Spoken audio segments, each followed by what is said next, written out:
Hey guys, it's Noryokai back with yet another Interceptor build. This one's pretty cool. I've managed to find a way to make Cryoglaive work out pretty well. Um, it pretty much runs very similar to my Hitmonlee build, where a lot of your damage is coming from the sudden death, but you're also able to give that CC with the freezing. And it's actually really easy to proc off of.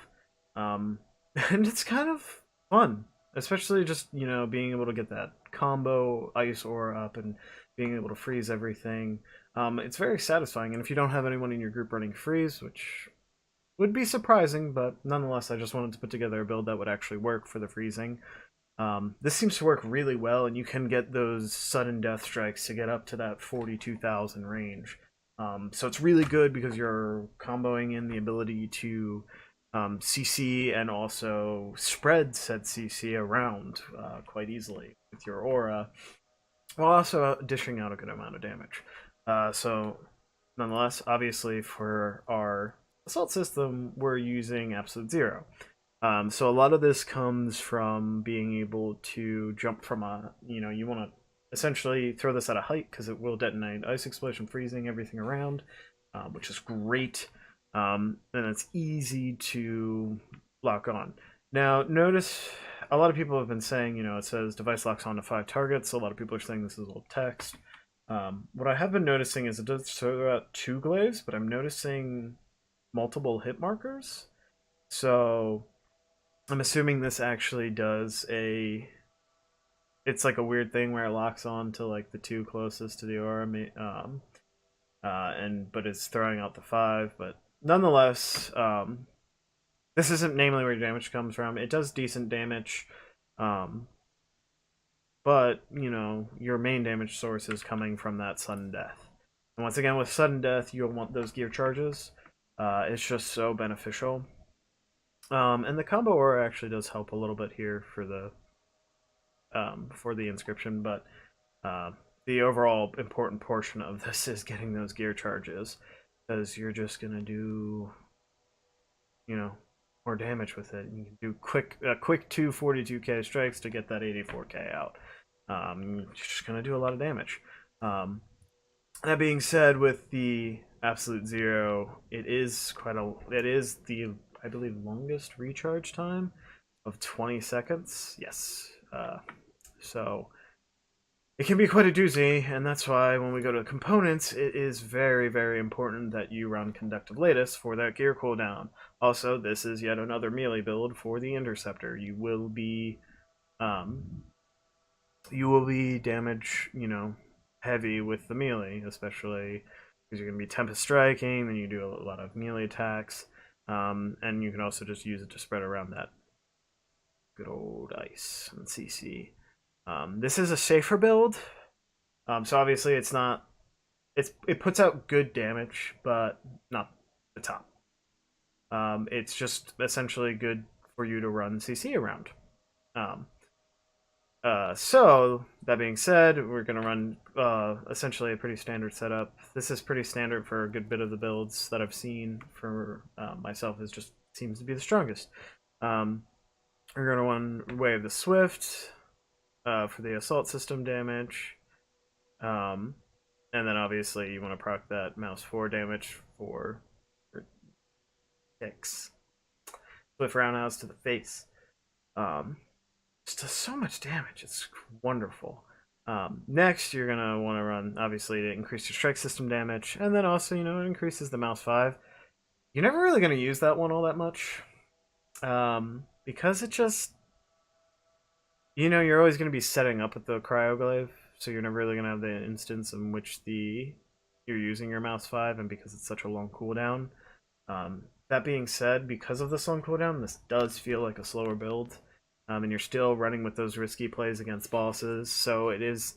I find this to be really good in free play and contracts, especially if you're going in solo and you don't know if anyone is running any sort of CC. It really helps to have that CC available for the team. And can kind of help out with some of the squad mates you get in the randomness. So continue on with integration. Any gear hit streak increases all damage by 30%.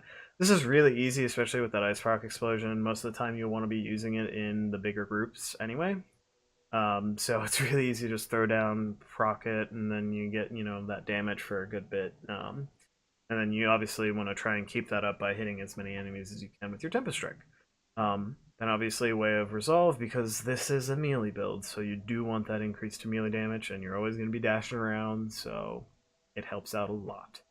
Finally, Vengeance Matrix, for that straight 50% damage increase, and the damage taken does not really hurt all that much. And essentially this is a very easily survivable gameplay if you get used to it.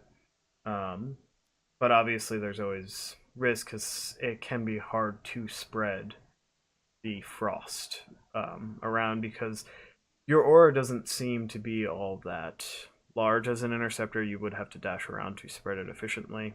That being said, it's really good for, like I said, getting that CC available to the rest of your squad. And as per usual, always running that target beacon. And as for weapons, Unending Battle is, just really good for these melee builds, is that it helps increase your Tempest Strike. On top of that, I've been using Avenging Herald just because it's really good when I need to just kind of like burn something from a range that it does decent damage. So been really good. But you can also run things like you could run the Devastator like Truth of Tarsus, because that's also really good at single hits. Or if you want something to deal with shields, you can run Thunderbolt of Yumina. I kind of jump between those two a lot. For the guns, I've also been playing with Wyvern Blitz. It does really good damage. You just have to hover, and I did roll 30% crit damage and 50% weapon damage on this, so this one hits like a truck. But if you can get, rolls like that, or hell, even better, it's a damn good gun. It's got a ton of recoil though, so you just have to get used to that.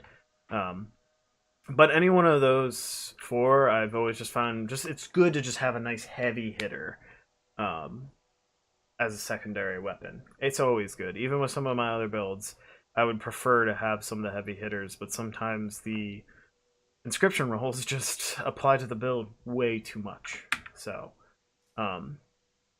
it is good to make note of those, and it'll be good when you get more masterwork gear and you can more get the opportunity to reroll on these.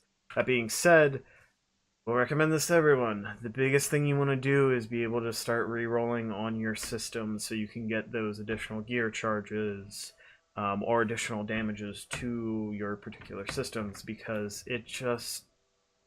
it's insane how much just one extra charge of the sudden death can change everything in terms of damage output. That's not even talking if you get 200%, because you can get up to 200%, and then you're talking about 3 strikes. Probably by the time you get your third out, you'll have another one ready and available to dish out. So the reality is, within a few seconds, you can dish out a large amount of damage with sudden death, and that's why I find it very hard to see anything else that competes with it for the time being. But obviously there's different styles of gameplay that are more beneficial to certain scenarios and can also pair well with teams. All this is about teamwork, so hopefully you have some friends you can play with and you can discuss on, how to synergize really well. That being said, I do have some Grandmaster 2 Legendary Contract gameplay for you guys to check out, so enjoy. Hey guys, just jumping into another Grandmaster 2 Contract gameplay with Bud to show a little bit of how this works, and just kind of playstyle. It's very similar to the Venom Bomb Tempest Strike build. Essentially the only difference is being that you have a freeze now, so just work with that as you will, and I hope you guys enjoy, and leave comments below if you have any. Thanks.